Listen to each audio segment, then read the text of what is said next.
একটা মানুষকে যখন ভিতর থেকে বের করে তাকায় দেখছি মুখের সাথে রক্ত লেগে আছে। সাংবাদিকরা প্রশ্ন করে, ভাই কেন তোমার মুখে রক্ত?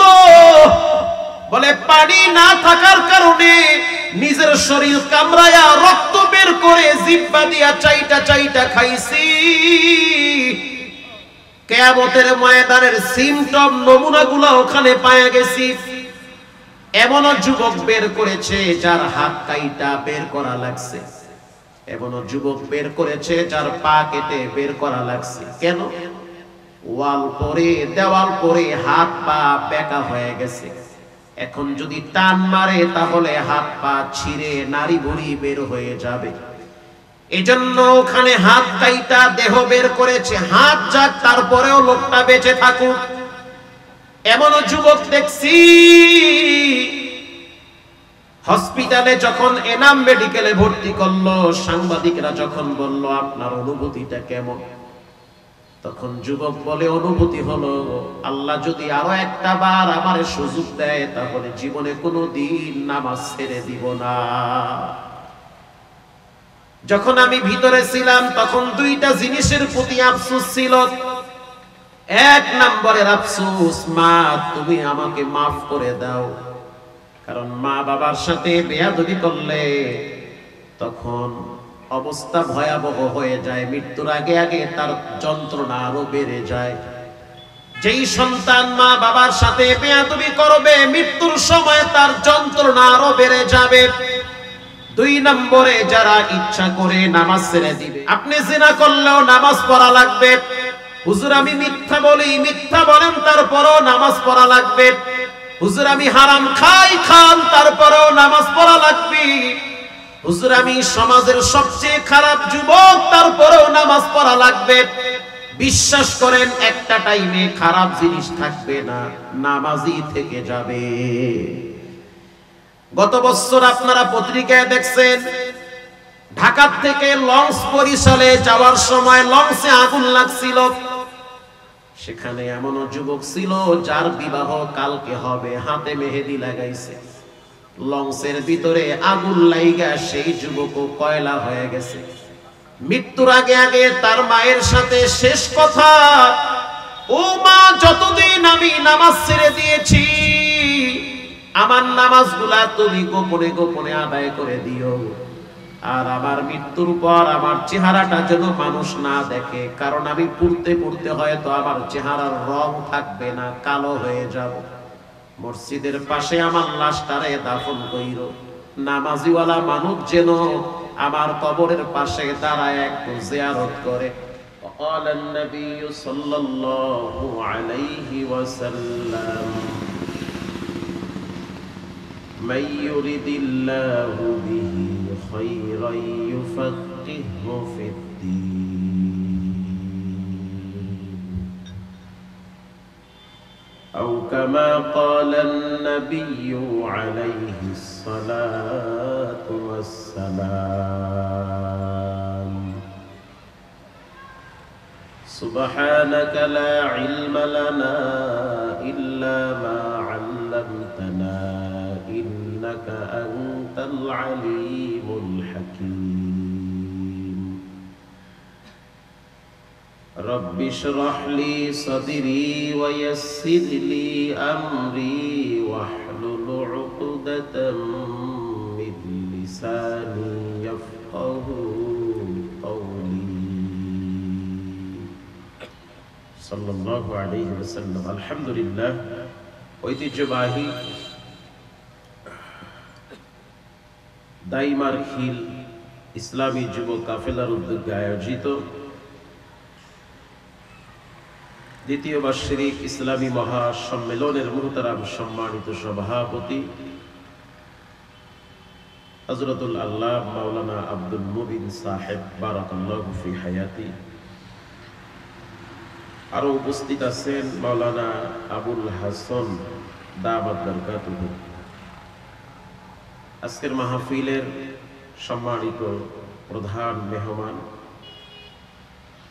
হযরত মাওলানা হাফেজ ইসমাইল বুখারী কাশিয়ানী সাহেব, আরো আছেন কক্সবাজারের আলেম কুলের শিরোমণি হযরতুল আল্লাহ মাওলানা মোহাম্মদ মুস্তাফা নূরি সাহেব বারাকাল্লাহু ফি হায়াতি, আমন্ত্রিত ওলামায়ে কেরাম, দ্বীন প্রিয়, ইসলাম প্রিয়, ধর্মপ্রাণ মুসলমান ভাইরা,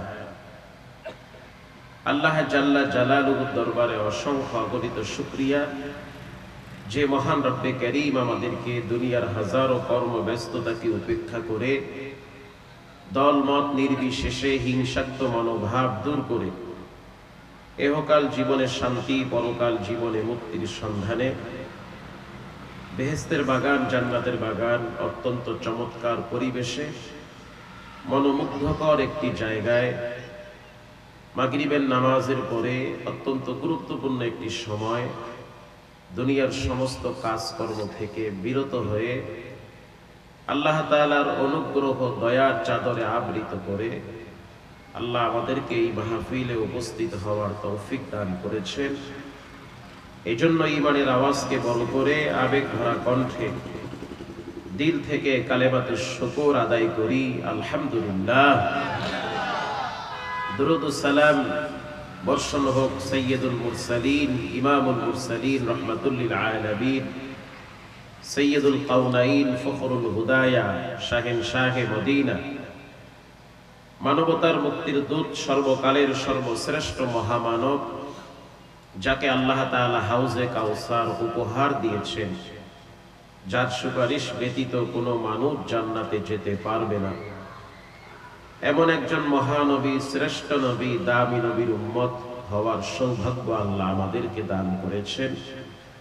এজন্য সকলেই সংক্ষিপ্তভাবে দিল থেকে দুরূদ শরীফ পড়ি সাল্লাল্লাহু আলাইহি ওয়াসাল্লামের উপর। সর্বোপরি শুকর যে আল্লাহ তাআলা আমাদেরকে এখনো জীবিত রেখেছেন, আমরা এখনো বেঁচে আছি। বেঁচে থাকাটা অনেক বড় এক নিয়ামত। নবী করিম সাল্লাল্লাহু আলাইহি ওয়াসাল্লাম বলেন, ওয়া হায়াতাকা ক্বাবলা মাউতিক, তোমাদের মৃত্যু আসার আগে তোমরা তোমাদের হায়াতকে মূল্যায়ন করো।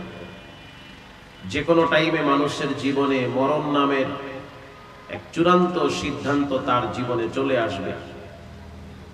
মৃত্যুর মুখোমুখি তাকে হতে হবে, মৃত্যুর স্বাদ গ্রহণ করতে হবে। মৃত্যু এমন এক রোগ, এমন এক অসুস্থতা যার চিকিৎসা পৃথিবীতে আবিষ্কার হয় নাই।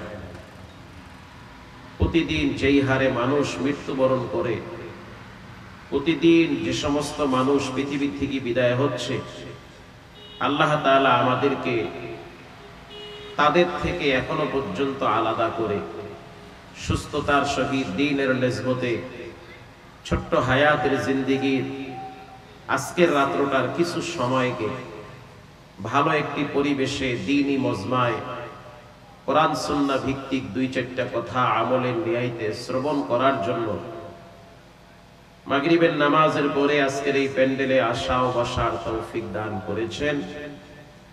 এজন্য দিল থেকে পুনর্বার সেই মহান রব্বে কারীমের দরবারে শুকরগুজার করি, আলহামদুলিল্লাহ। সম্মানিত হাজিরিন, আমি আপনাদের সামনে সংক্ষিপ্তভাবে তিনটি বিষয়ের উপরে কথা বলব। একেবারেই সংক্ষিপ্তভাবে আমি আপনাদের সামনে তিনটি বিষয়ের উপরে আলোচনা করব। এজন্য আমি সূরা ফাতির থেকে একটি আয়াত তেলাওয়াত করেছি। পৃথিবীর ভিতরে সবচেয়ে শ্রেষ্ঠ গ্রন্থের নাম হলো কোরআন, যা মানব জীবনের সবচেয়ে বেশি প্রয়োজনীয়। একজন মুমিন মুসলমানের জীবন সংবিধান হিসাবে আল্লাহ পাক কোরআনকে নাজিল করেছেন। পৃথিবীর সৃষ্টি লগ্ন থেকে আজ পর্যন্ত আসমানি যত কিতাব আল্লাহ তাআলা নাজিল করেছেন, এর ভিতরে সবচেয়ে শ্রেষ্ঠ এবং দামি কিতাবের নাম হলো পবিত্র কোরআন।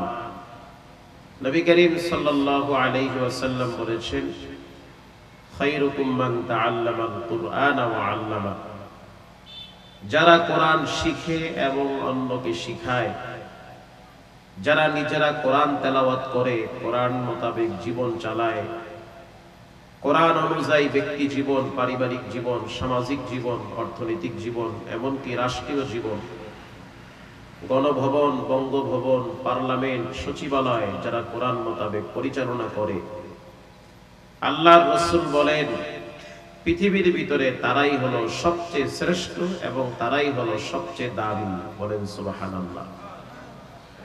যদিও আমাদের নজরে দেখতে মনে হয় দুনিয়ার লাইনে যে ব্যক্তি স্বাচ্ছন্দ্যে চলে, উন্নত মানের বস্তু ব্যবহার করে, ভালো মানের ঘরে থাকে, ভালো গাড়িতে থাকে, ব্যবহারের জন্য, জীবনযাত্রাকে উন্নত মানের করার জন্য যে ব্যক্তির আর্থিক অবস্থা সচ্ছলতা বেশি, সেই বুঝি আল্লাহর কাছে সবচেয়ে বেশি দামি। এটা আমাদের কাছে অনেক সময় মনে হয়, কিন্তু আল্লাহ তাআলা কোরআনে বলেন ইন্না আকরামাকুম ইনদাল্লাহি আতকাকুম। আল্লাহর কাছে সবচেয়ে দামি তারা যাদের ভিতরে তাকওয়া আছে, আল্লাহর ভয় আছে, খোদা ভীতি, পরহেজগারি যাদের ভিতরে যত বেশি, তারা আল্লাহর কাছে সবচেয়ে তত বেশি দামি। আমাদের দৃষ্টিতে মনে হয় ভাঙ্গা টিনের ঘর, তালপাতার ঘর, এ সমস্ত ঘরে মাদ্রাসার কিছু ছাত্ররা লেখাপড়া করে, কোরআন শিখে, এদের মর্যাদা আর কি হতে পারে? অথচ আল্লাহর দৃষ্টিকোণ থেকে, রাসূলুল্লাহর হাদিস অনুযায়ী পৃথিবীর ভিতরে সবচেয়ে দামি ব্যক্তি হলো তারা যারা কোরআন শিখে এবং অপরকে শিখায়। বলেন সুবহানাল্লাহ।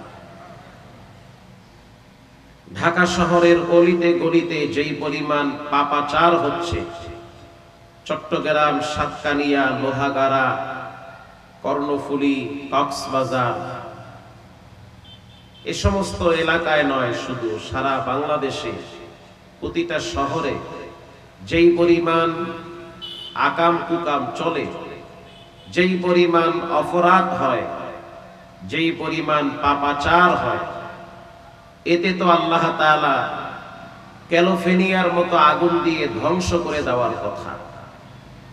একটি উন্নত মানের রাষ্ট্র আমেরিকার একটি প্রদেশের নাম হলো ক্যালিফোর্নিয়া। এই দেশে আল্লাহ তাআলা এমন ভাবে আগুনের তীব্রতা বাড়িয়ে দিয়েছে, 12 মিনিটে 153 কিলোমিটার এলাকাকে আগুনে পুড়ে তছনছ করে দিয়েছে। অদ্যবধি পর্যন্ত, আজ পর্যন্ত, এখন পর্যন্ত সেই দেশে আগুন জ্বলতেছে। অথচ আমেরিকার ভিতরে অন্যতম একটি আরামদায়ক দেশের এই অবস্থা যদি হয়, যেটাকে বলা হয় পাপের স্বর্গরাজ্য, আল্লাহর ধরা বড় শক্ত ধরা। আল্লাহ মানুষকে ধরে, তবে টাইম মতো ধরে। যখন আল্লাহ মানুষকে ধরে, যখন কোন জালেম, স্বৈরাচার, অহংকারীকে আল্লাহ ধরে, তখন জীবনের শেষ রান্না পর্যন্ত খেতে দেয় না। এটা আল্লাহর ধরা হঠাৎ হয়ে যায়। মা কানা আল্লাহু লিয়ুআযযিবাহুম ওয়া আনতা ফীহিম ওয়া মা কানা আল্লাহু মুআযযিবাহুম ওয়া হুম ইস্তাগফিরুন। নবী করিম সাল্লাল্লাহু আলাইহি ওয়াসাল্লামের সামনে মক্কার বেঈমানেরা আস ইবনে ওয়াইল, উতবা, শাইবা, আবু লাহাব, ওয়ালিদ ইবনে মুগীরা, এ সমস্ত বেদিন বেঈমানদের শীর্ষস্থানীয় যারা নেতৃবর্গ ছিল, তারা আল্লাহকে বিভিন্ন ভাষায় গালাগালি করত। গালাগালি করেই তারা ক্ষান্ত হয়নি। তারা মুহাম্মদুর রাসূলুল্লাহ সাল্লাল্লাহু আলাইহি ওয়াসাল্লামকে টিটকারি করে বলে যে, কই, আমরা তো তোমার আল্লাহরে এত গালি দেই, সে তো কিছুই বলে না। আল্লাহ তাআলা বলেন, হে রাসূল, আমি আপনার সম্মানার্থে এদেরকে এখনো পর্যন্ত বাঁচায় রাখছি। বলেন সুবহানাল্লাহ। যে জমিনে আপনি আছেন, ওখানে আমি কেমনে আযাব গজব দেই? আমি তো সেই আল্লাহ, যে আল্লাহ কওমে আদকে ধ্বংস করেছি, কওমে লূতকে জমিন উল্টায়া দিয়েছে। আমি তো সেই রব, যেই রব বনি ইসরাইলের ঘরে ঘরে রক্তের গজব দিয়েছি, ব্যাঙের গজব দিয়েছি, উকুনের গজব দিয়েছি, অতিবৃষ্টি দেওয়ার কারণে পুরা পৃথিবী প্লাবিত করেছি।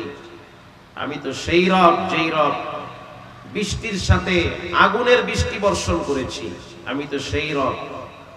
আমি তো এদেরকে ধরব, টাইম মতো ধরব। আপনি আছেন বিদায় আপনার সম্মানার্থে এদেরকে আমি এখনো ইজ্জতের চাদর দিয়ে ঢাইকা রাখছি। রাসূলুল্লাহ তখন কান্দা শুরু করলেন, আল্লাহ, আমি যখন দুনিয়া থেকে বিদায় হব তখন আমার উম্মতের কি অবস্থা হবে?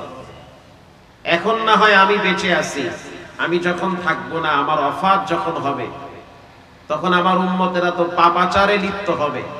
জেনা, ব্যভিচার, হারাম সম্পর্ক, মিথ্যা, সুদ, ঘুষ, চুগলখড়ি, নানান রকমের পাপ করবে। ইচ্ছায় অনিচ্ছায় তারা পাপের জগতে ডুবে থাকবে।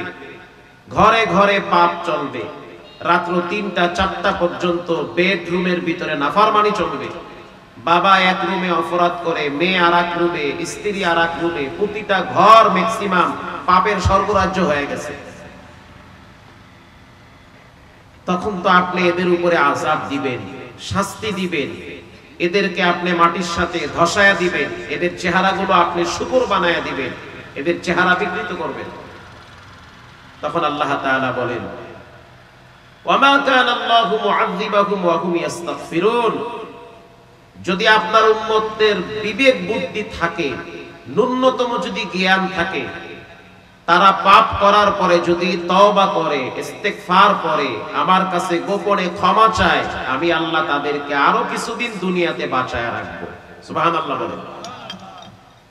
তাহলে এখন বেঁচে থাকার জন্য মূল সম্বল হলো আল্লাহর কাছে তওবা করা। আল্লাহ আপনাকে এখনো ইজ্জতের সহিত বাঁচায় রাখবে, তবে শর্ত গোপনে আল্লাহর কাছে তওবা করতে হবে। আর এই তওবা করার মাধ্যম হলো কোরআন। বলেন, তওবা করার মাধ্যম কি? কোরআন। বর্তমান বাংলাদেশের ভিতরে যেই পরিমাণ পাপাচার হচ্ছে, যেই পরিমাণ অপরাধ চলতেছে, এগুলো তো আরো আগে এই দেশ ধ্বংস হয়ে যাওয়ার কথা। কিন্তু ঢাকা শহর বলেন, চট্টগ্রাম শহর বলেন, লোহাগাড়া বলেন, অলিতে গলিতে কিছু মাদ্রাসা আছে, দ্বীনি প্রতিষ্ঠান আছে। রাত্র 2টায় 3টায় 4টায় তারা আল্লাহর কোরআন নিয়ে নামাজে দাঁড়িয়ে যায়। রাত্র 4টার সময় তারা কোরআন তেলাওয়াতে মগ্ন থাকে। আর কিছু নাফরমানরা ফজরের নামাজ না পড়ে রিল্যাক্সে, দিব্যি আরামে দিন পার করে দেয়, রাত পার করে দেয়।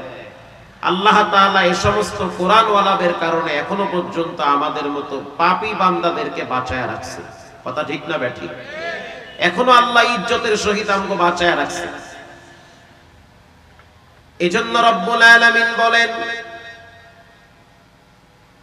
ইন্নাল্লাযীনা ইয়াতলুনা কিতাবাল্লাহি ওয়া আকামুস সালাহ ওয়া আনফাকু মিম্মা রাযাকনাহুম সিররা ওয়া আলানিয়াতান ইয়ারজুনা তিজারাতাল লান তাবুর। যে ব্যক্তি 3টা কাজ করবে, রব্বুল আলামিন তার জন্য কল্যাণের দরওয়াজা খুলে দিবে। যে ব্যক্তি 3টা আমল করবে, 3টা ইবাদতের পাবন্দী করবে, আল্লাহ তাআলা তার জন্য পরকালের স্বাচ্ছন্দ্যে থাকার মতো জান্নাতের গেট খুলে দিবে। পৃথিবীর ভিতরে সবচেয়ে শ্রেষ্ঠ কিতাবের নাম হলো কোরআন। যেই কোরআনের মাধ্যমে অসভ্য মানুষগুলোকে সভ্যতার দ্বার প্রান্তে পৌঁছায়া দেয়, যেই কোরআনের মাধ্যমে একটা খারাপ সমাজকে ভালো বানানো যায়, কোরআনের মাধ্যমে ব্যক্তি জীবন সংশোধন করা যায়, পারিবারিক জীবন সংশোধন করা যায়, কোরআনের মাধ্যমে রাষ্ট্রীয় জীবনও সংশোধন করা যায়। এই দেশ অনেকভাবে শাসন হয়েছে, কখনো ভাবির মাধ্যমে, কখনো চাচার মাধ্যমে, কখনো দাদার মাধ্যমে। এই দেশ প্রকৃত শাসন হয় নাই, বরং শোষণ হয়েছে, জুলুম হয়েছে, নির্যাতন হয়েছে। সব দলের শাসন দেখা শেষ, এবার আমরা কোরআনের শাসন দেখতে চাই।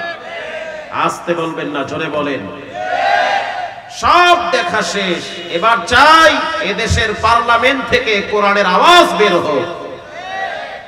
কোরআনের একটি আইন যদি সমাজে প্রতিষ্ঠিত হয়, 1000 কোটি টাকার মালিক দরজা খুলে শুয়ে থাকবে, চোরের ক্ষমতা নাই তার ঘরে হাত দেওয়ার। কোরআনের একটি আইন যদি পার্লামেন্টে পাশ করা হয়, তাহলে ঘরে ঘরে পরকিয়া বন্ধ হয়ে যাবে। 3 বাচ্চার মা বাচ্চা ফালায়া বিয়া শাদী ছাড়া আর একজনের লাগে সংসার বন্ধ হয়ে যাবে। যেই পুরুষ বিবাহ করার পরে আরেক বিবাহিত নারীর সাথে পরকীয়ায় লিপ্ত হয়, আল্লাহর আইন তাকে মাটির ভিতরে গেড়ে পাথর মেরে হত্যা করে দাও। একটা আইন যদি সমাজে প্রতিষ্ঠিত হয়, বিশ্বাস করেন এই সমাজে জিনা ব্যভিচার হারাম সম্পর্ক থাকবে না। আল্লাহর রাসূল বলেন, পৃথিবীর মানুষ শুনে নাও, কিয়ামতের ময়দানে 7 শ্রেণীর মানুষ আরশে আজিমের নিচে ছায়া পাবে। এর ভিতরে অন্যতম ওই শ্রেণীর মানুষ যারা আল্লাহর কোরআন অনুযায়ী দেশ পরিচালনা করত, ন্যায় নীতি ইনসাফের সহিত যারা পার্লামেন্ট, গণভবন, বঙ্গভবন, সচিবালয় চালাইত। ইনসাফওয়ালা বাদশা, ন্যায় পরোয়ান বাদশা, দিনদার বাদশা কিয়ামতের দিন আল্লাহর আরশের নিচে ছায়া পাবে। আর যারা দিনদার, নেককার, পরেজগার নেতার পিছনে থাকবে, কিয়ামতের দিন ওই নেতা কর্মী সহ আল্লাহর আদালতে দাঁড়িয়ে যাবে। সুবহানাল্লাহ বলেন। ইয়াউমা নাদউ কুল্লা উনাসিম বিইমামিহিম, কিয়ামতের দিন কর্মীদেরকে নেতা সহ ডাকা হবে। লোহাগাড়ার মুসলমানেরা, যুবক শুনে নেন, এমন নেতাকে জীবন আদর্শ হিসেবে গ্রহণ করবেন না যেই নেতা নামাজ পড়ে না, কোরআনের আইন মানতে চায় না, আল্লাহর বিধানের প্রতি যার অ্যালার্জি আছে, এমন হারামখোর নেতার পিছনে থাকা যাবে না। যেই নেতা ইসলাম চায়, কোরআন চায়, যেই নেতা বলবে জমিন যার, আইন চলবে তার, যেই নেতা বলবে ইনিল হুকমু ইল্লা লিল্লাহ, যেই নেতা বলবে সৃষ্টি যার, আইন চলবে তার, আমরা তার পাশে থাকতে চাই। অতএব যেই নেতা বলবে লেনিন কালমার্সের আদর্শে দেশ চলবে, যেই না সমস্ত ক্ষমতার উৎস জনগণ না আল্লাহ, আরো জোরে বলেন কে? সমস্ত ক্ষমতার উৎস একমাত্র আল্লাহ। আল্লাহুস সামাদ। পৃথিবীর সব মানুষ আল্লাহর কাছে ঠেকা, পৃথিবীর সবাই আল্লাহর কাছে ধরা, এমনকি সমস্ত নবীরা রবের কাছে ধরা, সমস্ত নবীরা আল্লাহর কাছে ঠেকা, সমস্ত নবীরা রবের দরবারে তওবা করেছে। একমাত্র আল্লাহ বেনিয়াজ বেমুহাফিকি, তিনি পৃথিবীর কারো কাছে ঠেকা না, আমরা সবাই তার কাছে ঠেকা। হুয়াল আউয়ালু ওয়াল আখিরু ওয়াল যাহিরু ওয়াল বাতিন ওয়া হুয়া বিকুল্লি শাইইন আলীম।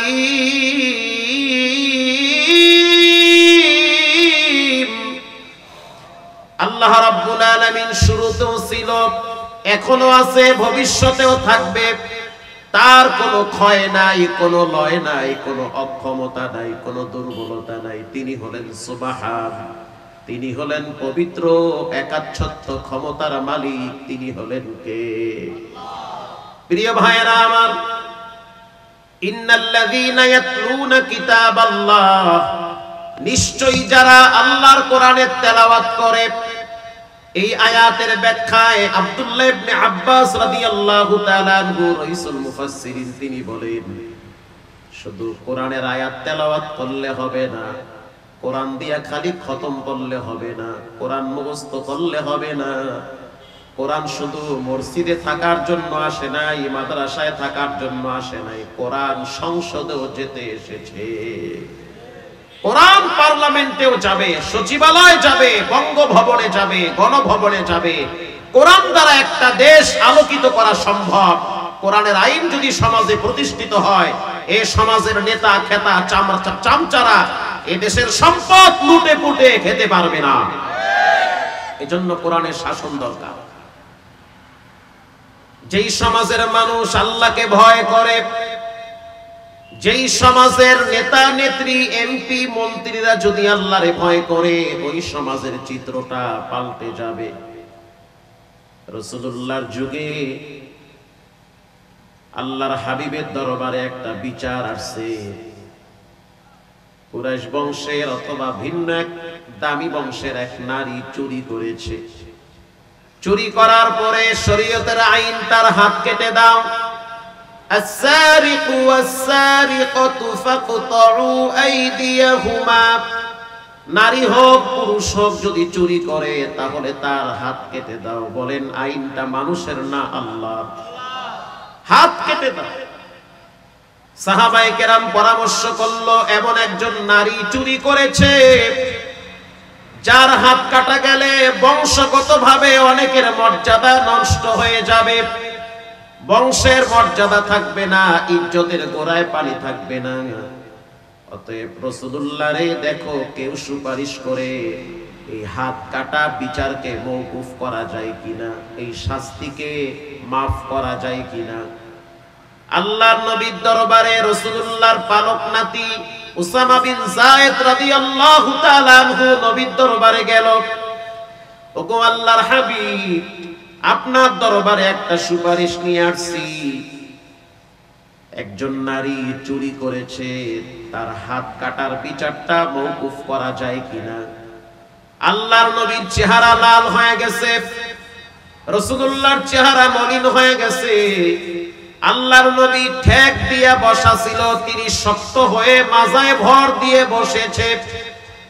ওয়াল্লাযী নাফসি বিয়াদিহি লাউ ফাতিমাতু বিনতি মুহাম্মদ, পৃথিবীর মানুষ শুনে নাও, যেই রবের হাতে আমার জীবন, যেই রবের হাতে আমার মরণ, সেই রবের কসম করে বললাম, আমার মেয়ে ফাতেমা যদি চুরি করে আমি মুহাম্মদ তার হাতটাও কেটে দিব। আল্লাহু আকবার। যদি আমার মেয়ে ফাতেমাও চুরি করে তারপরেও তার হাত কেটে দিব। এরকম একটা আইন যদি এই দেশে প্রতিষ্ঠিত থাকতো, কোন ব্যবসায়ীরা টেনশনে ঘরে ঘুমানো লাগতো না।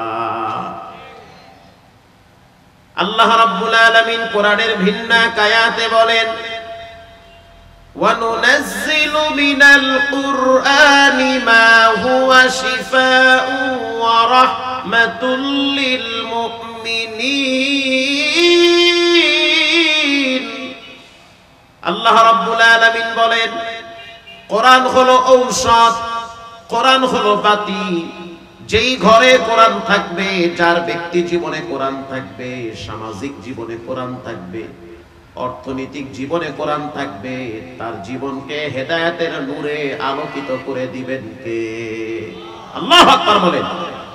প্রিয় ভাইরা আমার, এজন্য নিজে কোরআন শিখেন, বাচ্চাদেরকে শিখান। দ্বীনি ইলম শিক্ষা করা প্রতিটা নরনারীর জন্য আল্লাহ ফরজ করে দিয়েছেন। আপনার সন্তান স্কুলে পড়ে, কলেজে পড়ে, ভার্সিটিতে পড়ে, দুঃখের বিষয় হলো ভালো করে উযুটাও করতে পারে না, শুদ্ধ করে তায়াম্মুম বুঝে না, গোসলের ফরজ বুঝে না। শুধু তাই না, এমনও সন্তান দেখছি বাবার ইন্তেকালের পরে বাবার লাশটা কেমনে কবরে রাখবে সেই নিয়মটাও জানে না। এমনও সন্তান দেখছি বাবার সম্পদ, বাবার বাড়ি গাড়ি নিয়ে মৃত্যুর পরে ব্যস্ত হয়ে যায়, বাবার লাশ কবরে রাখার আগে বাবার সম্পদ নিয়ে মারামারি কারাকারি করে। আপনাদের কর্ণফুলীর ঘটনা গোটা পৃথিবীর মানুষ দেখছে। বাবার লাশ ফালায় রাখছে, সন্তান বলে দাফন করা যাবে না। কেন দাফন করা যাবে না? বলে বাবা আমার সাথে উল্টা পাল্টা করছে। তার মানে বাবার উপরে সে খেপা আছে। কেন? বলে সম্পদের লোভে। জনপ্রতিনিধি, স্থানীয় প্রশাসন, ওলামায়ে কেরাম আইসা এই বাবার লাশটারে অনেক কষ্ট করে কর্ণফুলীতে দাফন করেছে। এরকম হাজার হাজার ঘটনা আছে। সন্তানের ভিতরে দ্বীনি বুঝ না থাকার কারণে মা বাবার মৃত্যুর পরে সন্তানরা মা বাবার জন্য দোয়াটাও করতে চায় না। ঠিক না বেঠিক? আমার চোখে দেখা ঢাকায় মোহাম্মদপুরে, যেহেতু আমি থাকি ওখানে, আমার চোখে দেখা ঢাকায় মোহাম্মদপুরে বাবার মার্কেট আছে।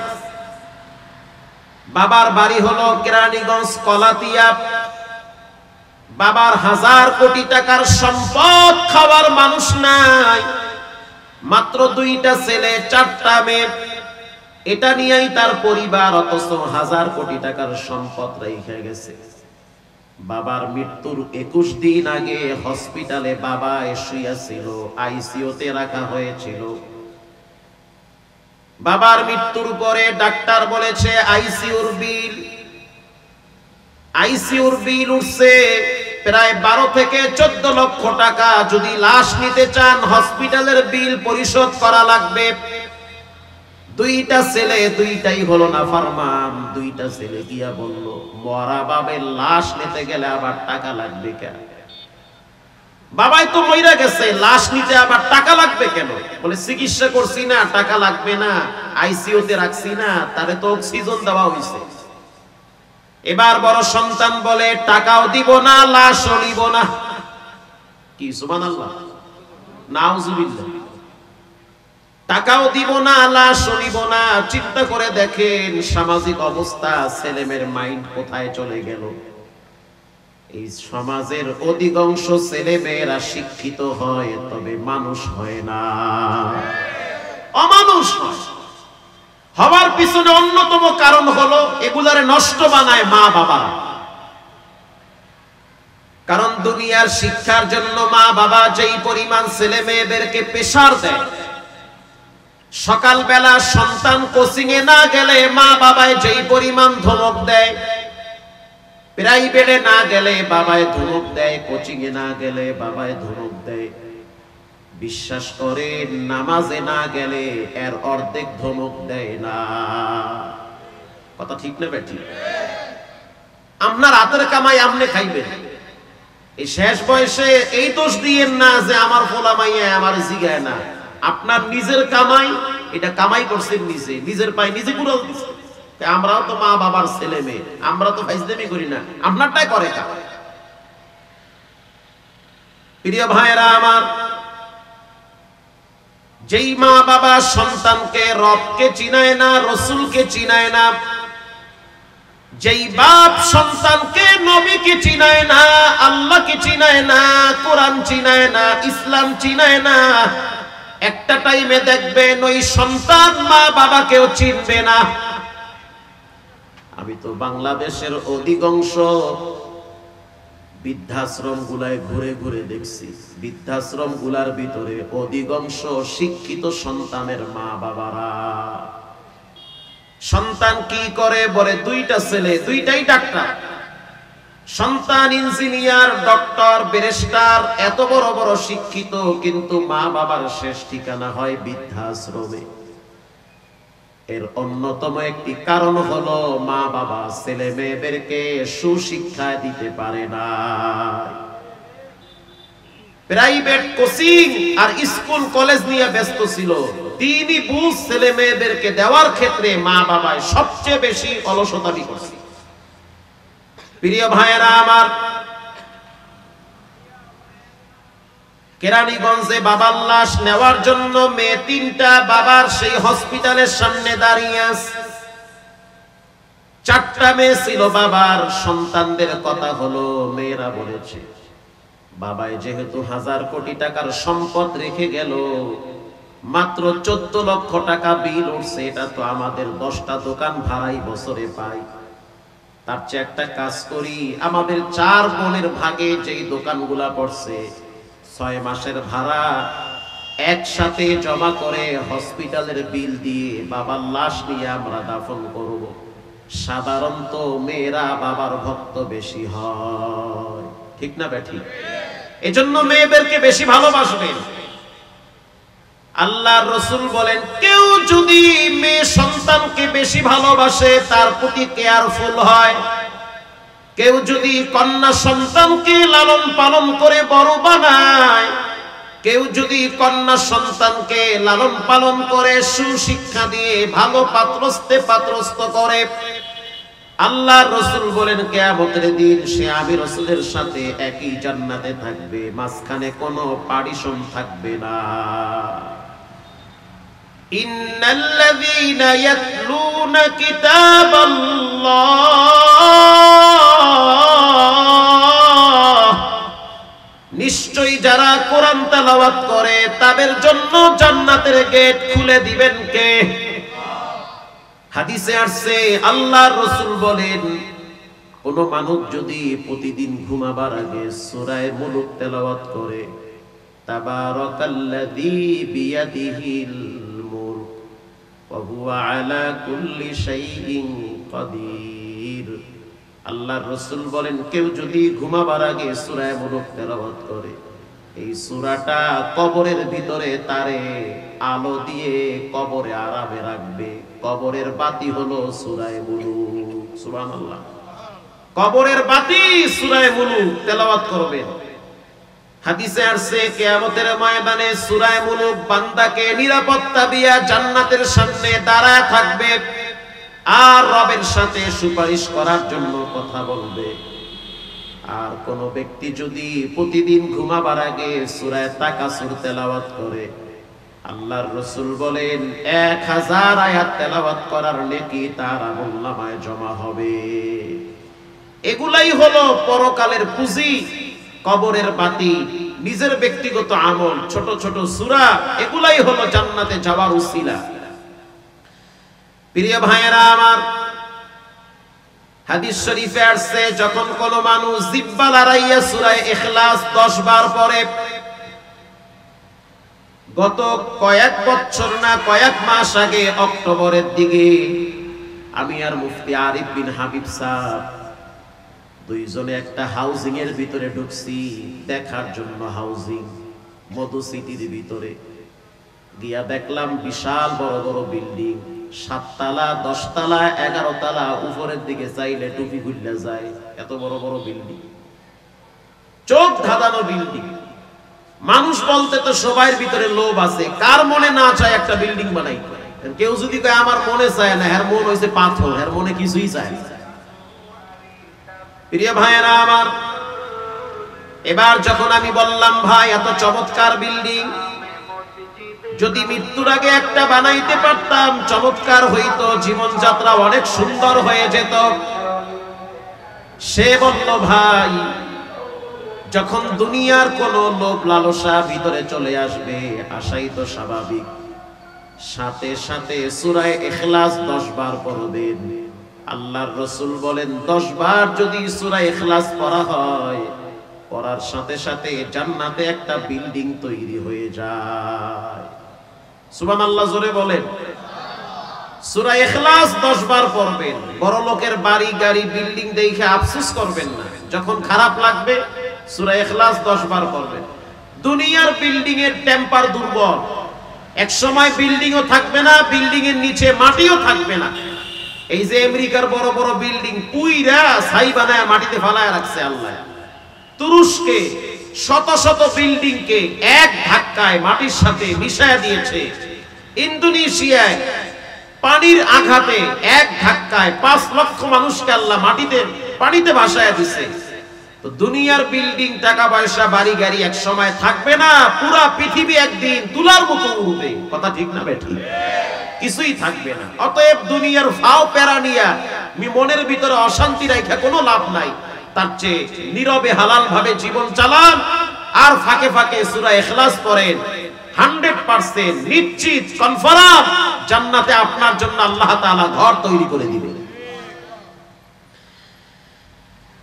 এজন্য রব্বুল আলামিন বলেন ইয়াতলুনা কিতাবাল্লাহ, নিশ্চয়ই যারা আল্লাহর কোরআন তেলাওয়াত করে, সন্তানদেরকে যারা কোরআন শিখায়, নিজে কোরআন শিখে, আপনার সন্তান ডাক্তার হবে, ডক্টর হবে, প্রফেসর হবে, ইঞ্জিনিয়ার হবে, কিন্তু কমপক্ষে 3টা বছর নুরানি খানায় পড়াতে হবে।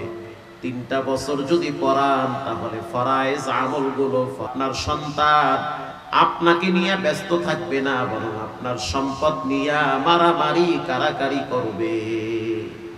এটাই বাস্তবতা। এইজন্য রব্বুল আলামিন কোরআনে বলেন ইয়াউমা লা ইয়ানফাউ মালু ওয়ালা বানুন ইল্লা মান আতাল্লাহা বিকলবিন সালিম কিয়ামতের ময়দানে মাল কাজে আসবে না, সম্পদ কাজে আসবে না, সন্তান কাজে আসবে না।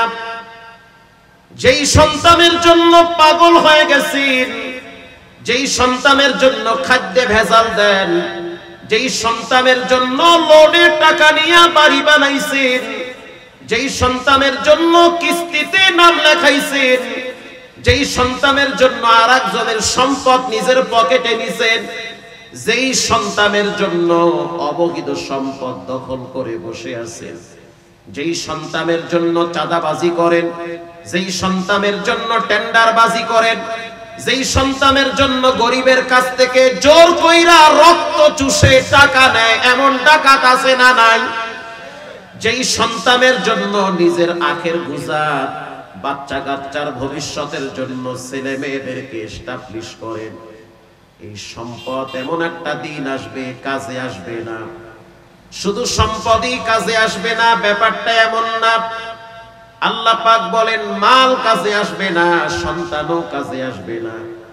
দুনিয়ায় বেঁচে থাকতেই তো ছেলে মেয়ে কাজে আসে না, মরার পরে তো দূরের কথা। বর্তমান অধিকাংশ ছেলে মেয়েরা দুনিয়ার মোহে মা বাবাকে অবজ্ঞা করে। অধিকাংশ ফ্যামিলির ভিতরে নেশাখোর সন্তান ঢুকে গিয়েছে, ঠিক না বেঠিক? 10টা সন্তান থাকলে 2-1টা কোনো না কোনো ভাবে নেশার সাথে জড়িত হয়ে যায়। 5টা ছেলে থাকলে নসিব ভালো হইলে তো আলহামদুলিল্লাহ, খারাপ হইলে একটা যদি নেশাখোর হয় পুরা ফ্যামিলিটা তছনছ হয়ে যায়। এজন্য একটি স্লোগান হয়, দেশ বাঁচাও সমাজ বাঁচাও। আচ্ছা আপনারা বলেন, এই যে গত সপ্তাহে কক্সবাজারে একটা মেয়ে গণধর্ষণের শিকার হইল, এই যে মেয়েটার উপরে পাশবিক নির্যাতন করা হইল, যারা করছে তারা কি আমেরিকার না বাংলাদেশের? কথা বলে। কক্সবাজারে স্থানীয় পোলাপা ধর্ষণের শিকার হইল, করল কারা? কোনো না কোনো মায়ের ছেলে, কারো না কারো ভাই, কারো না কারো স্বামী। কথা ঠিক না বেঠিক? আপনাদের লোহাগাড়ায় একজন মায়ের সন্তানকে পিটিয়ে কুপিয়ে হত্যা করেছে। সাতকানিয়ায় বিগত টাইমে অনেক মায়ের বুক খালি করা হয়েছে, শহীদ করা হয়েছে, তাদের রক্ত চট্টগ্রামে ঝরেছে। যারা গুলি করলো, যারা হত্যা করলো, যারা মানুষের উপরে জুলুম আর নির্যাতনের স্টিম রোলার চালায়, এরা কি বাহিরের না দেশের? বেশিরভাগ দেশের। আমার ভাই, আপনার ভাই, আপনার ছেলে। তাহলে এবার চিন্তা করেন, দেশ এবং সমাজ যদি বাঁচাতে চান, 2টার উপরে আপনাকে কথা বলতে হবে। প্রথম হলো আপনার সন্তানকে বখাটে যুবক থেকে বাঁচাতে হবে, আপনার ছেলেকে মাদক থেকে বাঁচাতে হবে, আপনার ছেলেকে খারাপ আড্ডাখানার থেকে বাঁচাতে হবে, আপনার ছেলেকে খারাপ সংগঠন থেকে বাঁচাতে হবে। যেই সংগঠনের কর্মসূচিতে নামাজ নাই, কোরআন নাই, দিন বিজয়ের মিশন নাই, এমন সংগঠন থেকে ছেলে মেয়েকে বাঁচাতে হবে। যদি না বাঁচান তাহলে ছেলে মেয়ের হাতে অস্ত্র তুলে দিবে, ছেলে মেয়েদেরকে টেন্ডারবাজি শিখাবে, ছেলে মেয়েদের ভিতরে হিংসাত্মক চরিত্র ঢুকিয়ে দিবে। তাহলে সমাজে যত অপকর্ম হয়, আমার ছেলে, আমার ভাই, আপনার ছেলে করে। এই ছেলে মেয়েদেরকে বাঁচাতে হলে বাপ তার ছেলেকে বাঁচাবে, মা তার মেয়েকে বাঁচাবে। মেয়েটা কোচিং ফাঁকি দিয়া আর একটা ছেলে নিয়ে কোন পার্কে ঘুরতে চায়, এটা মা খবর নিবে। মা যদি মেয়েকে বাঁচায়, বাপ যদি ছেলেকে বাঁচায়, কসম আল্লাহ, সমাজ বাঁচবে, দেশ বাঁচবে, মা বাবাও বাঁচবে, পুরা বিশ্ব বেঁচে যাবে। তো ছেলে মেয়েকে বাঁচায়, মাইয়া সাইরাতেছেন আল্লাহর রাস্তায় ঘুমে যায়, যাও। পোলা স্কুলে যায় না, আরেক মাইয়া নিয়ে রিকশায় রিকশায় ঘুরে আর বাদাম খায়, খবরই তো নেন না। এজন্য রব্বুল আলামিন বলেন, ইয়াউমা লা ইয়ানফাউ মালুন ওয়ালা বানুন ইল্লা মান আতাল্লাহা বিকলবিন সালিম।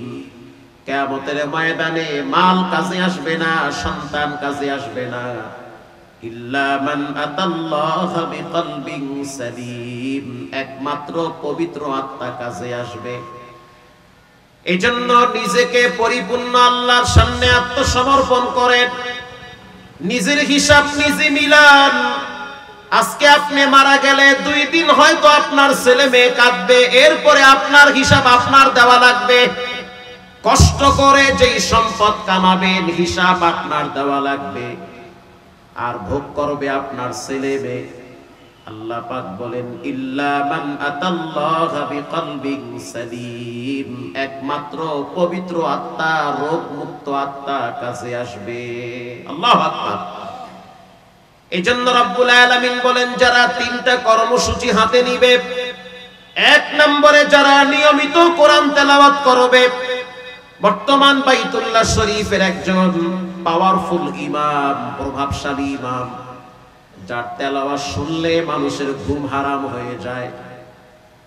বাইতুল্লাহর ভিতরে সবচেয়ে কম বয়সী ইমাম, একবার যিনি জিহাদের পক্ষে বক্তব্য দিতে গিয়ে চাকরি হারাইছে, পরবর্তীতে আবার তাকে বাইতুল্লাহে নিয়োগ দেওয়া হয়েছে, যার নাম হলো শাইখ ইয়াসির দুসারি, যার তেলাওয়াত শুনলে মানুষের দিল জুড়িয়ে যায়। গত রমজানে উমরায় দেখছি সাংবাদিক তাকে প্রশ্ন করল, শাইখ এত সম্মান এত যশ খ্যাতি বাইতুল্লাহর মতো ইমাম হয়েছেন, এটার পিছনে কারণ কি? তিনি সহজে 2টা উত্তর দিল। প্রথম বলল, আল্লাহর ঘরের ইমাম হওয়ার যোগ্যতার বলে হওয়া যায় না, এটা আমার মা বাবার দোয়া। 2 নম্বরে আল্লাহর কোরআনের বরকত। নিয়মিত কোরআন তেলাওয়াত করি, যেখানেই থাকি, ঘরে থাকি আর বাহিরে থাকি, সময় পাইলেই 2-4টা আয়াত পড়ি। এজন্য দেখবেন বাইতুল্লাহর ইমামদের সবার তেলাওয়াত নকল হয়, তার তেলাওয়াত কেউ নকল করতে পারে না। যখন তিনি তেলাওয়াত করে তখন মনে হয় সবে মাত্র কোরআন নাজিল হইতেছে, এত চমৎকার তার তেলাওয়াত। আমি তো নিজের চোখে দেখছি, সে যেই রাস্তা দিয়ে হাঁটে, সিকিউরিটি গার্ড, এই রাস্তা দিয়ে চলার সময় আরবের বাচ্চারা ধুলাবালুগুলা বুকে লাগায়। কেন লাগাও? বলে আল্লাহর কোরআন হাইটে গেছে, এই জন্য বুকে লাগাই। তাহলে বুঝেন কোরআন মানুষকে কোথায় নিয়ে যায়। এই জামার কাপড়টার তেমন দাম নাই, মাত্র 600 টাকা গজ। এটা দিয়া যদি আমি রাস্তায় ফালায়া রাখি, মানুষ ঘরে নিয়ে সাইকেলের চাকা মুছবে। কিন্তু এই কাপড়টা নয়, এর চেয়ে কম দামি কাপড়, পলিস্টার কাপড় দিয়ে যদি আল্লাহর কোরআনের একটা জামা বানায় দেই, রাস্তায় ফালায়া রাখলে মানুষ ঘরে নিয়ে বুকে লাগাবে, চুমা খাবে। এই কাঠটার তেমন কোনো মূল্য নাই। মানুষ কখনো কখনো পায়ে লাগায়, টি টেবিল হিসেবে ব্যবহার করে। এই কাঠটা নাই, এর চেয়ে কম দামি কাঠ দিয়ে যদি কোরআনের একটা রেহাল বানায় দেওয়া হয়, ওটা রাস্তায় পড়ে থাকলে হিন্দুর সন্তানও সম্মানে পা লাগাবে না, ওটা উঠায়া মুসলমানের বাচ্চা বুকে লাগাবে, চুমা খাবে। এর অন্যতম একটি কারণ হলো কোরআন যেই জায়গায় লাগে ওই জায়গাটার মূল্য সম্মান বাড়ায় দেয় কে? এজন্য এত কিছু চিন্তা করবেন না। আমি তো ঢাকায় সিটিতে জুমা পড়াই, মতিঝিলে। বর্তমান সময় দেখতে পাইতেছি মাদ্রাসা গুলায় ধনী মানুষের বাচ্চাদেরকে ভর্তি করায় দেওয়ার জন্য হিরিক পড়ে গেছে। সচিবের ছেলে মাদ্রাসায় দিছে, র্যাবের অফিসারের ছেলে মাদ্রাসায়। আশ্চর্য বিষয়, মন্ত্রীর ছেলে 3টা, 13টাই কোরআনের হাফেজ। কেন দিলেন? বলে দুনিয়ার রং ঢং বুঝা ফেলাইছে। একটু বয়স হয়ে গেলে ছেলে মেয়েরা শিক্ষিত হওয়ার পরে মা বাবাকে মূল্যায়ন করে না, বরং বেয়াদবি করে। এজন্য চিন্তা করে দেখলাম অনেক গরিব মানুষের সন্তান তাদের মা বাবার সাথে উত্তম ব্যবহার করে। এটা কোথা থেকে পাইল? শুধুমাত্র আল্লাহর কোরআন থেকে শিক্ষা গ্রহণ করেছে। আল্লাহ বলেন ইয়াতলুনা কিতাবাল্লাহ, যারা কোরআন তেলাওয়াত করবে, ওয়া আকামুস সালাহ, 2 নম্বরে যারা সালাত আদায় করবে। নামাজের ব্যাপারে অনেক জ্ঞানী গুণী মানুষের অলসতামি আছে। পৃথিবীর ভিতরে শ্রেষ্ঠতম একটি আমলের নাম হলো নামাজ।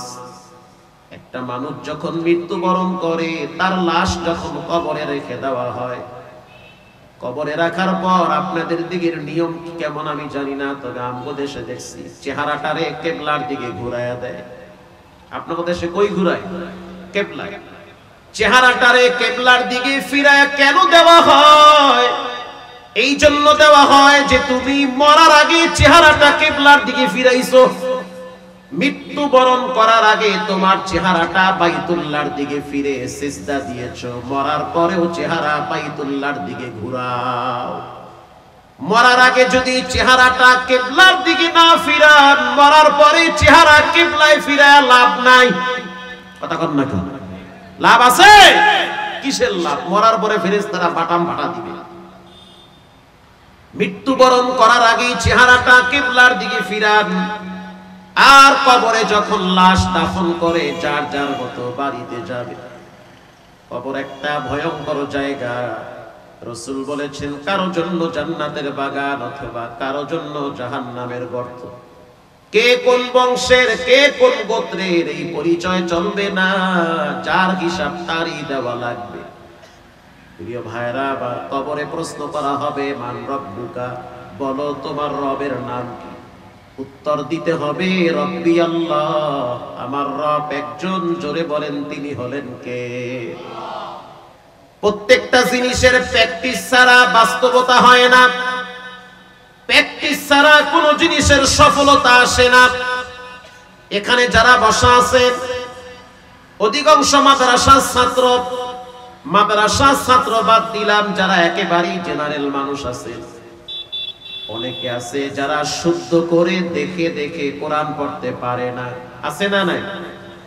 এখন যদি আপনাকে বলা হয় ভাই সামনে আসতেছে রমজান মাস, লোহাগাড়া সবচেয়ে বড় মসজিদে তারাবি আপনাকে পড়ানো লাগবে, পারবে? পারবে? পারবে না। কেন? তার চর্চা। এখন যদি বলি ভাই তারাবি পড়ান লাগবে না, আপনি সূরা তারাবি পড়ায়েন, খতম তারাবি লাগবে না, সে বলবে হুজুর আমার তো চালু নাই, চর্চা নাই, আমি ভালো করে দেখেও পড়তে পারি না, কেমনে আমি দাঁড়ায় দাঁড়ায় সূরা তারাবি পড়াবো? যদি আমি বলি ও ভাই আপনার সূরা তারাবিও লাগবে না, আপনি ফরজ নামাজটা পড়াইয়েন, পিছনে 2-4-500 মাওলানা দাঁড়ায় থাকবে, যেই লোকটা শুদ্ধ করে কোরআন পড়তে পারে না, বলেন সে কি ইমামতির মুসাল্লায় দাঁড়ায়া ঠিক মতো নামাজ পড়াইতে পারবে? পারবে? পারবে না। আবার যদি আমি বলি বাংলাদেশের একজন ছোট্ট হাফেজ সালেহ আহমদ তাকরিমকে যদি বলি সন্তান আগামী রমজান মাসে আন্দার কিল্লা মসজিদে তুমি তারাবি পড়াবা, পারবা নাকি বলো? সে বলবে হুজুর কিসের আন্দার কিল্লা, যদি আপনি আমারে আল্লাহর ঘর বাইতুল্লাহ দাঁড় করায় দেন, ওখানেও দেখায় দিব যে তাকরিম কেমন হাফেজ। ঠিক না বে ঠিক? সে কেন পারবে, আপনি কেন পারবেন না? তার চর্চা আছে, আপনার চর্চা নাই, এজন্য আপনি পারেন না। ঠিক তেমনি ভাবে কবরে যখন লাশ শোয়া দেওয়া হবে তখন প্রশ্ন করা হবে মান রব্বুকা, আর রবের চর্চা হবে একমাত্র নামাজের মাধ্যমে। একটা মানুষ যখন নামাজে দাঁড়ায় আলহামদুলিল্লাহি রাব্বিল আলামিন বলেন, রব শব্দ আছে না নাই? আছে, আছে। এরপরে যখন সূরা শেষ করার পরে রুকুতে যায় তখন একটা দোয়া পড়ে, তাসবিহ পড়ে, সুবহানা রাব্বিয়াল আযীম। বলেন এখানেও রব আছে না নাই? এরপরে যখন আপনি সোজা হয়ে দাঁড়াবেন, সামিআল্লাহু লিমান হামিদা রাব্বানা লাকাল হামদ। বলেন এখানেও রব আছে না নাই? তাহলে সর্বনিম্ন 3 বার পড়া লাগবে সুবহানা রাব্বিয়াল আযীম, সুবহানা রাব্বিয়াল আযীম, রব্বানা লাকাল হামদ। আপনি বারবার রব শব্দ ব্যবহার করতেছেন। এরপরে যখন আপনি নিজের অস্তিত্ব আমিত্বকে বিলীন করে দিয়ে সিজদায় লুটিয়ে পড়বেন, আল্লাহর রাসূল বলেন যখন মানুষ সিজদায় যায়, সিজদা আল্লাহর কাছে সবচেয়ে প্রিয়, তখন রব্বুল আলামিন বান্দার কপালের নিচে রবের কুদরতি পা ঢুকায়া দেয়। সে রবের কুদরতি পায় সিজদায় লুটিয়ে পড়ে। তখন আপনার জিহ্বা থেকে একটি তাসবিহ বের হয়, সুবহানা রাব্বিয়াল আ'লা, সুবহানা রাব্বিয়াল আ'লা বলেন। এখানেও রব আছে না নাই? নামাজ শেষ হওয়ার পর এবার আপনার মনে চাচ্ছে আমি একটু রবের দরবারে দোয়া করি। কেমনে দোয়া করবেন সেটাও তো আল্লাহ শিখায়া দিছে। রব্বানা যালামনা আনফুসানা ওয়া ইল্লাম তাগফির লানা ওয়া তারহামনা লানাকুনান্না মিনাল খাসিরিন। রব্বানা যালামনা বলেন, রব আছে না নাই? এবার আপনার মনে চাচ্ছে, মানুষের ন্যাচারালি অভ্যাস, মানুষ যখন দোয়া করে তখন তার মায়ের কথা মনে পড়ে।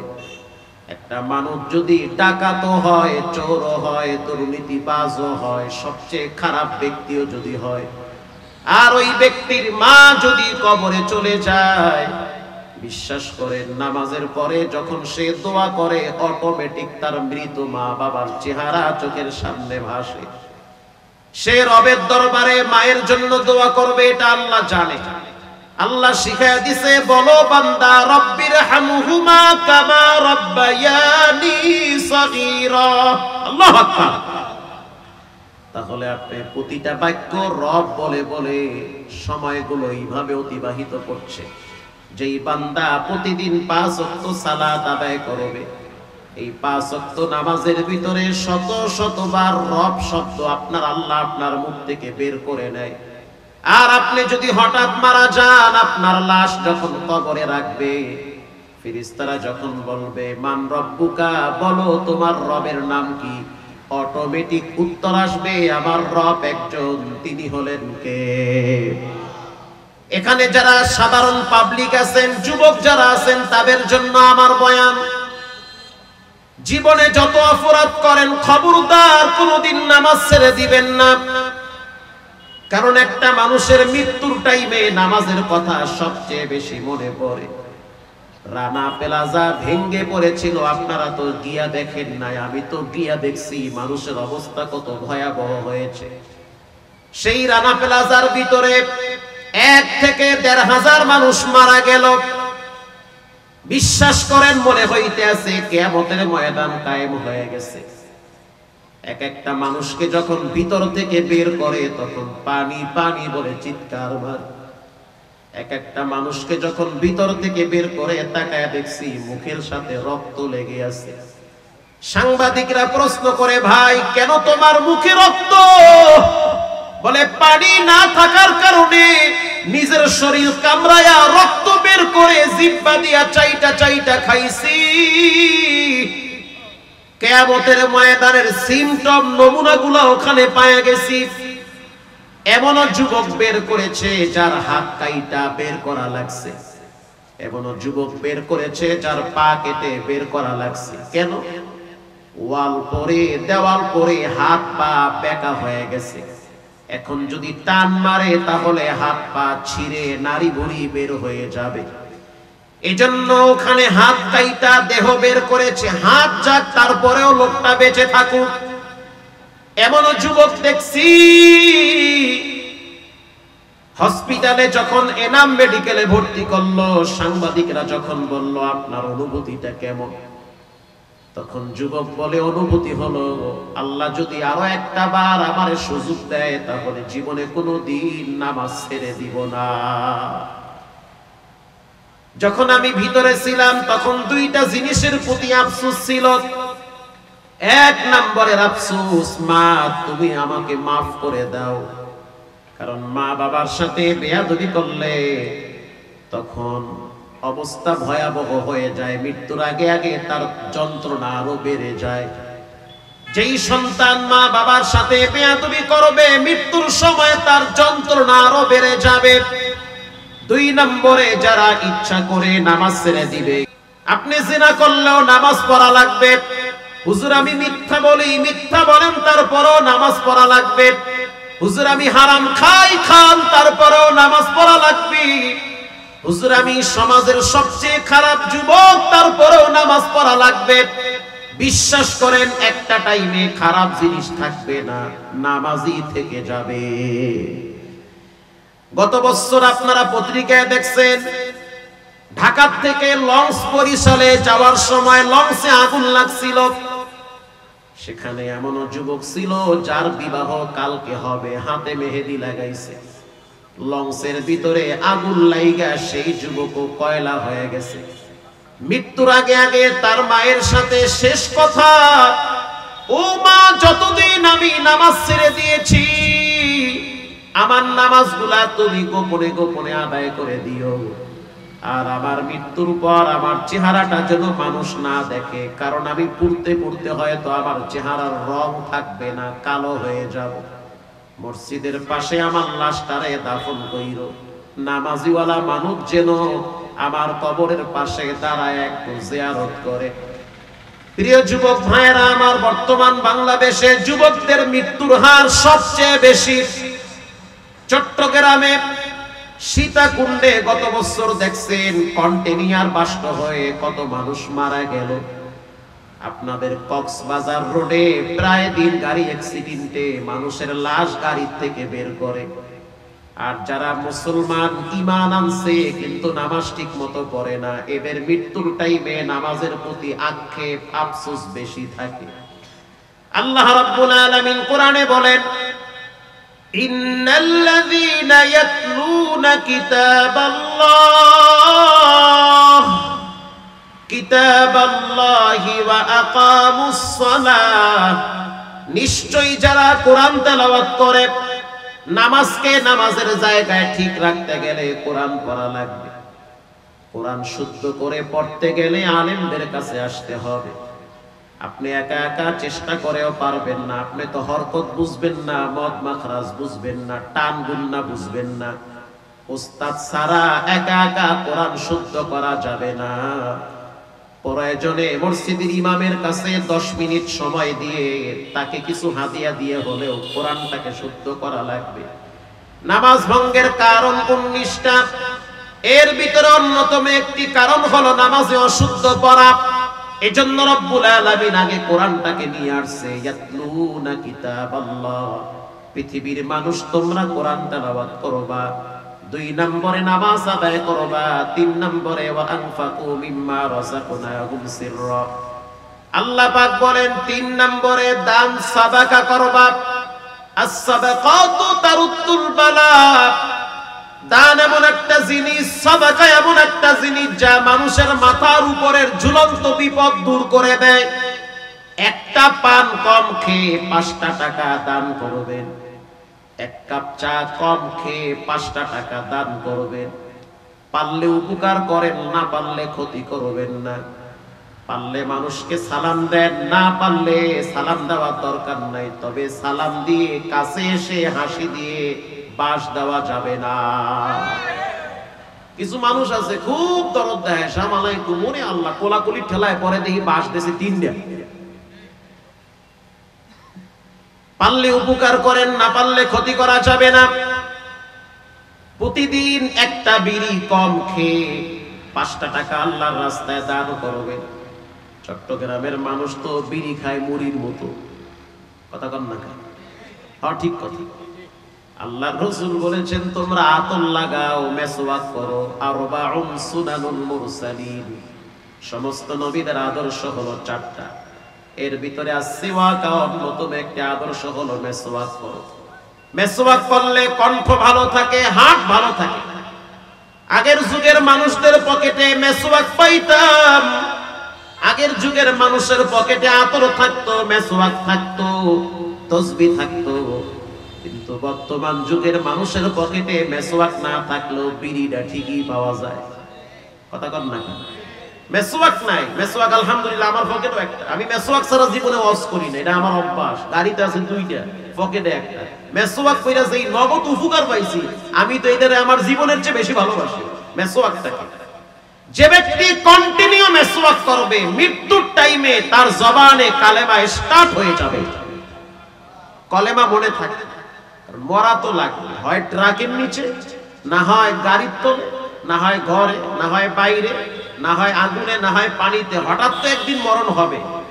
তো যদি আপনি নিয়মিত মেসওয়াক করেন, বিশ্বাস করেন মেসওয়াকের বরকতে মৃত্যুর সময় আপনার কালেমাটা মনে থাকবে, জিহ্বায় অটোমেটিক কালেমা উচ্চারণ হবে।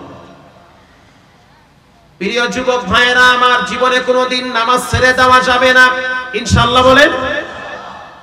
এই যে সংগঠন দেখতেছেন, উলামায়ে কেরামের সংগঠন, সময় সুযোগ থাকলে তাদের সাথে একটু বসবেন, 10টা মিনিট সময় দিবেন।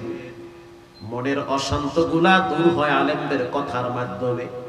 আজ থেকে পাক্কা নিয়ত করে নেন, জীবনে কোনোদিন নামাজ ছাড়বো না, হারাম খাবো না, আলেমদের সাথে বেয়াদবি করব না, দিন বিজয়ের জন্য চেষ্টা করব। দিলটা যদি ভালো থাকে, তওবার নিয়াতে 2টা হাত আল্লাহকে দেখায়া দেন। নারায়ে তাকবীর। আল্লাহ আপনি এই হাতগুলা বাইতুল্লাহ জীবনে একবার কবুল করেন, আমিন বলেন। আম্মা আমার গলা ভাষা বাইত তেলাওয়াত করেন, ক্ষমা করে দেন। হাত নামাজ, নামাজ পড়বেন তো ইনশাআল্লাহ? ইনশাআল্লাহ। আল্লাহ আপনাদেরকে যথাযথভাবে নামাজ আদায় করার তৌফিক দান করেন। আরো জোরে বলেন। কিছু মানুষ আছে 5 ওয়াক্ত নামাজ পড়ে, আবার কিছু আছে শুক্র আলী মুসল্লি। কথা কন না, এই ওয়াজ করার টাইম এখন না। শুক্র আলী মুসল্লি খালি শুক্রবার যায়, আবার শুক্রবারের মুসল্লি 2 রকমের। এক রকমের আছে এরা মসজিদে আগে আগে যায়, চিন্তা করে পুরা সপ্তাহে তো নামাজ পড়ি না, তো জুমার দিনটা পড়ি না, জামায় মারতাল লাগায়, আতরতল লাগায় খুব সুন্দর করে যায়, ভালো, এটা খারাপ না। আর এক শ্রেণীর মুসল্লি আছে, যায় সবাই শেষে, বের হয় সবাই আগে, একেবারে পিছনে গিয়ে খাড়ায় ওয়েটিং এ থাকে। যেই খতিব সাহেব বলে ইন্নাল্লাহা ইয়া'মুরু বিল আদলি ওয়াল ইহসান, এই রেডি হয় যে এখনই খারাপ লাগে। কথা ঠিক না বেঠিক? আর যদি নামাজের পরে দেখে মসজিদে তবারক আছে, মাশাআল্লাহ, সুন্নত বইরা বইয়া জিকির করে, মুরাকাবায় থাকে। কথা কন না। আর যদি দেখে মসজিদে খাওয়ান নাই, সালাম ফিরাইয়া জুতা আর একজনের লইয়া দৌড় মারে। এই নিয়ম মনে হয় চট্টগ্রামে নাই, ও আল্লাহ এখানেও আছে। এই শুক্র আলী মুসল্লি হওয়া যাবে না। আর একদল মুসল্লি আছে মরার দরে নামাজ পড়ে, ভূমিকম্পে ধাক্কা মারছে, মাটি লড়ছে, বিল্ডিং লড়ে, চিন্তা করে সিপাই বললে মরবো, মসজিদে গিয়েই মরি। এই দৃশ্য আমি দেখছি। লঞ্চে উঠার পরে দেখলাম বয়া সবাই তাস খেলায়। 2-4 জনে বললাম যে বাবা আপনারা আসেন একসাথে নামাজ পড়ি। অনেক বড় বড় দাড়ি নিয়ে, মনে হয় ফেরেশতা, জান্নাতে বলাইছে, অনেক বড় বড় দাড়ি নিয়ে বসে বসে তাস খেলাইতেছে। এখন বললাম আসেন নামাজ পড়ি। যার নামাজ হেদ দাঁড়ে, যার কবর হেদ দাঁড়ে, যার চিন্তা হেদ দাঁড়ে। আমি মনে মনে নামাজ পড়ছি, আজান হয়ে গেছে। আল্লাহ তাআলা আমাদের সকলকে, যেই তুফানে বাড়ি মারছে, এখন দেখি টাস টাস ফালাইয়া তসবিহ লইয়া 3 তলায় গেছে, কয় জব্বি আল্লাহ। তাহলে চিন্তা করেন, এটারে কয় মরার ডরের নামাজ। আমরা মরার ডরেও নামাজ পড়ব না, আল্লাহর ডরে নামাজ পড়ব ইনশাআল্লাহ বলেন। আল্লাহ আমাদেরকে তৌফিক দান করুন। ওয়া আখিরি দাওয়ানা আলহামদুলিল্লাহি রাব্বিল আলামিন। আসসালামু আলাইকুম ওয়া রাহমাতুল্লাহ।